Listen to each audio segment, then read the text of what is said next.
For the 9A homework assignment, what you will do is take your pen tool and set it to Shape in the drop-down and Fill to 0 and Stroke to a color that contrasts well and shows up on the gray and the white background.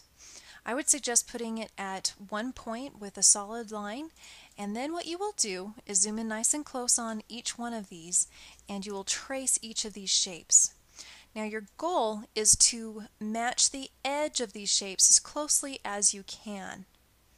Now remember, you can stop in the middle of a pen line and zoom in closer, and then when you get your pen tool again, if you click on whatever point that you left off on, then you can just start right back up.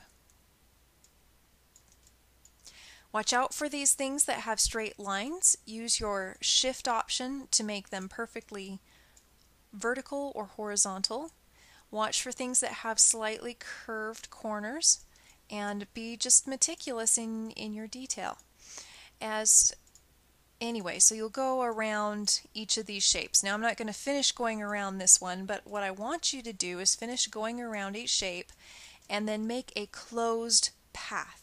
So each one of these should be its own single path in your layers. So I'm going to click on the first one that I had, and there's my closed path. Obviously yours is going to look better than this. And then you will do the same thing for each one of these other shapes. So it should automatically just build you a whole new shape layer, and that should be it. Your second goal is to do these with as few points as possible. Now I don't mean super minimalist, but I do mean not every inch. These should be smooth lines. That's what you're practicing for, is to be able to kind of get a feel for how many points it takes to create a nice smooth curved line.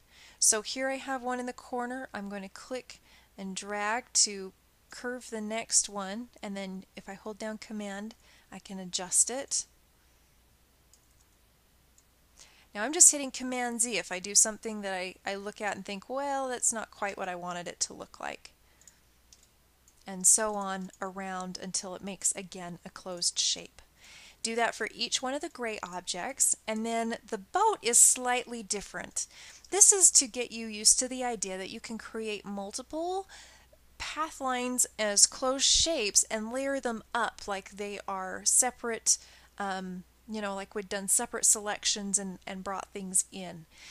This is a pretty useful skill. So what I will do is kind of talk you through a couple layers of it here. So I'm going to begin with the thing that is closest or on top. So this wave is the thing that's not covering anything, or it is covering other things are behind it. And just telling you, mine's going to be sloppy because I don't want this video to be really long. I just want to make this a closed shape so I can show you what's going on here. If you turn one in that is this sloppy looking, don't expect me to create it very nice. And don't just say, well, you showed it that way in the video, because you should be able to hear me say this is just me doing this as quickly as I possibly can so this video isn't, half an hour long.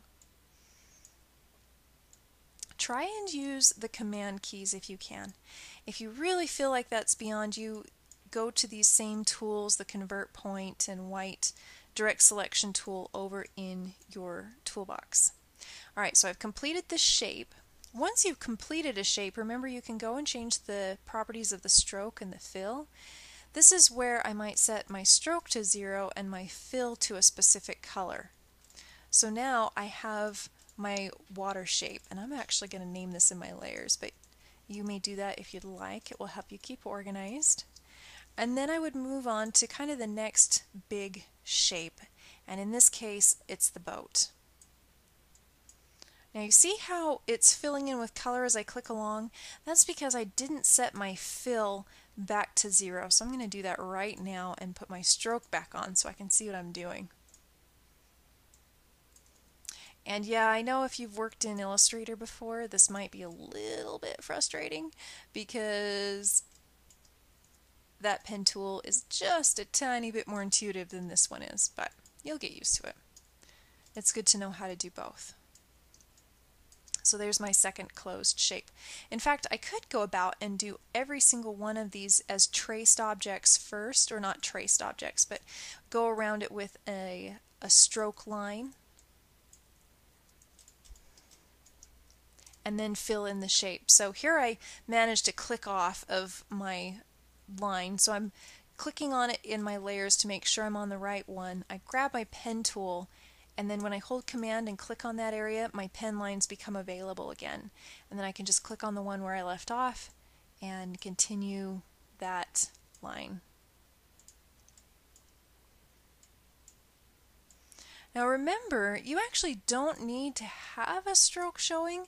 That's just something so you can see what's going on. You could set these both to have no stroke, no fill.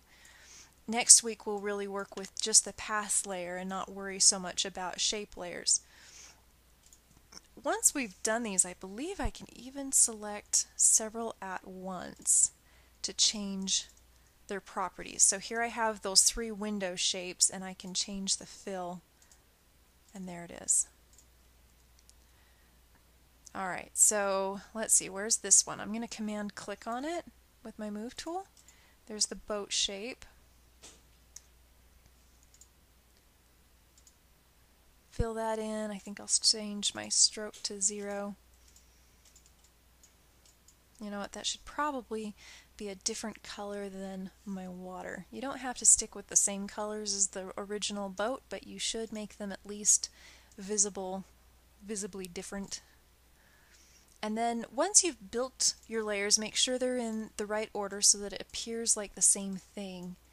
And then you would have a completely rebuilt boat by the end with really smooth features. Now the reason for this practice is because if you come across a small graphic that you would like to make larger at any point, you could do this and turn it all into vector shapes. And once they're vector shapes, remember you can transform to really any size and it won't lose quality. So there is a reason to this, and when you're done building your boat, you don't have to, but I would recommend grabbing all of the layers that form your boat and putting them into a group folder. I'm going to do that by clicking and dragging down to my group folder. Then I could just name that boat. Okay, there is the pen tool practice. Remember, refer back to the website for any key commands if you're trying to use those. I would recommend printing out the little key command chart and keeping it handy so you could look at it while you're working. And just be patient with yourself through this. It is a little bit of a brain curve, but once you learn how to do the pen tool, it's like a whole new world opens up to you in Photoshop, and we'll be using this quite a bit over the next few weeks.